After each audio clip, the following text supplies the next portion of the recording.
අපිට කියනවා x ඍණ 2y සමානයි 3 රේඛාව සමග අංශක 45ක් සාදන්නා වූද 3 2 ලක්ෂය හරහා යන්නා වූද සරල රේඛාවේ සමීකරණය. මේව නම් මේ ඊටම ලේසියි කෙටි ප්‍රශ්නයකටවත් නොවටිනා ගණන්. ඔබට සුළු කරන්න වෙලා නේද කෙටි ප්‍රශ්නයකට දීලා තියෙන්නේ. රේඛාව කවුද? x ඍණ 2y ඍණ 3 සමානයි බිඳුව. ඔකත් එක්ක අංශක 45ක් හදමින් යන රේඛාව හදමින් අතරම මේකත් එක්ක 45කින් රේඛා කීයක් තියෙනවද? රේඛා දෙකක් අපිට අඳින්න පුළුවන් මේකත් එක්ක අංශක 45ක් හදමින්. මේ 45 45 උදේම අණුවක් වෙනවනේ මේ දෙන 90යි මේ 90යි ත්‍රිකෝණී. හරි? 45 45 මේ සාධාරණ වූද 3 2 ලක්ෂය හරහා යන්නා වූද සරල රේඛාවේ සමීකරණය. හරි. අපි දන්නවා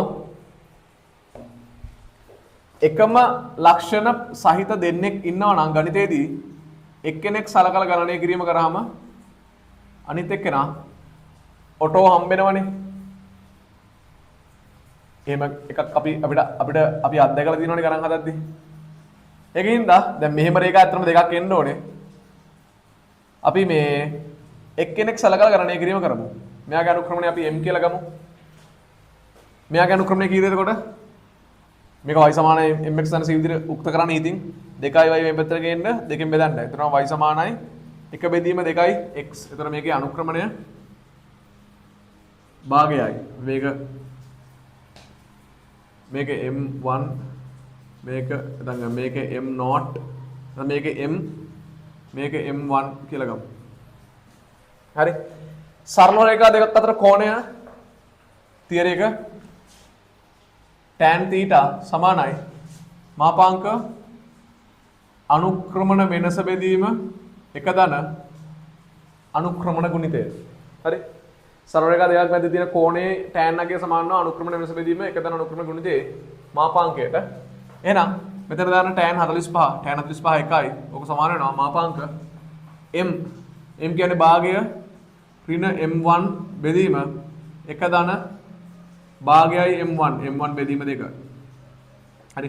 එක සමානයි මාපාංක මෙතන එක ඍණ 2ක් m1 බෙදීම 2 බෙදීම 2 ධන m1 බෙදීම 2. මාපාංක ඉවත් කරන්න අනිත් පැත්තට ධන හෝ ඍණ දාන්න. එතන වෙනවා එක ඍණ 2ක් m1 බෙදීම 2 ධන m1 සමානයි ධන හෝ ඍණ 1යි.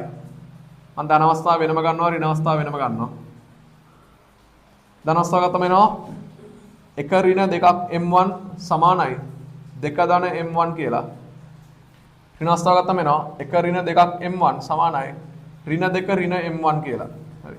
සුළු කරමු 2යි m1 එහා පැත්තට යන්නේ 2 මේ පැත්තට ගෙනියන තුන ඍණ 1 සමානයි 3යි m1 සමානයි ඍණ 1 බෙදීම 3යි. m1 ට තව උත්තරයක් එනවා මම එයාව ගන්නම් m2 කියලා. හරි. දැන් මේක සුළු කරම වෙනවනේ. ඍණ 2යි m1 එහා පැත්තට ගියාම ධන m1 වෙනවා. සමානයි ඍණ 2 මේ පැත්තට ගියාම ධන 2ක් වෙනවා. මේක 3ක් වෙනවා. කොහොමද එහෙම වෙන්නේ බෑ. මේ එන්නේ මෙයත් එක 45යි මේ පැත්තට 45 හදන රේඛා දෙකනේ. ඒතොර මේ දෙන්න අංශක 90කින් ඉන්න බෑ. ඒතොර මේ දෙන්නගේ අනුක්‍රමණ ගුණිතය ඍණ 1ක් බව පේනවා. හරි. මේක මම ගන්නම් එතකොට m2 කියලා. ඊට පස්සේ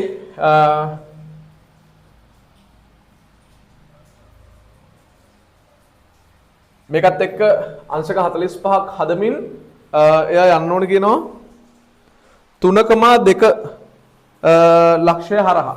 හරි.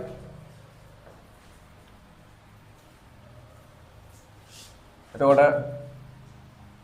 දැන් අලුත් රූපයක් අඳගමු. මේකෙන් ගියොත් මේකේ අනුක්‍රමණය ඍණ 1 බෙදීම 3යි. මෙයා 3.2 කියන ලක්ෂය හරහා යන්න නම් අපිට 3.2 කියන ලක්ෂය කියන්නේ රේඛාව මෙහෙම ඉන්නවා 3.2 කියන ලක්ෂය මෙහෙම ඉන්නවා. මෙයාගේ අනුක්‍රමණය ඍණ 1 බෙදීම 3යි. හරි. එහෙනම් මේ රේඛාවේ සමීකරණ ලියන්න පුළුවන්. සාධාරණ ඛණ්ඩාංකයක් හා දන්න ඛණ්ඩාංක ඇසුරෙන් අනුක්‍රමණය. y ඍණ 2 බෙදීම x ඍණ 3. y ඛණ්ඩාංක වෙනස බෙදීම x ඛණ්ඩාංක වෙනස සමාන කරනවා.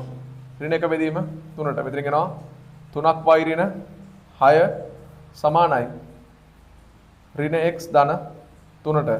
මෙතන වෙනවා x ධන 3ක් y ඍණ 9 සමානයි බිඳුව. මේ පැත්තට ගියොත් මේක අනුක්‍රමණය 3යි. මේකෙත් ඛණ්ඩාංකය කීයද 3,2. මේකේ අනුක්‍රමණය 3ක් වෙනවා. එතකොට මේකට හැදුවොත් y ඍණ 2 බෙදීම x ඍණ 3 සමානයි 3යි. මෙතන කියනවා y ඍණ 2 සමානයි 3x ඍණ 9. අනිත් පැත්තට ගේන්න 3x ඍණ y ඍණ 7 සමානයි 0. හරිනේ. ඒතර ඒ අදාළ සරල රේඛා දෙකේ සමීකරණ ඔය විදිහට හොයාගන්න පුළුවන්.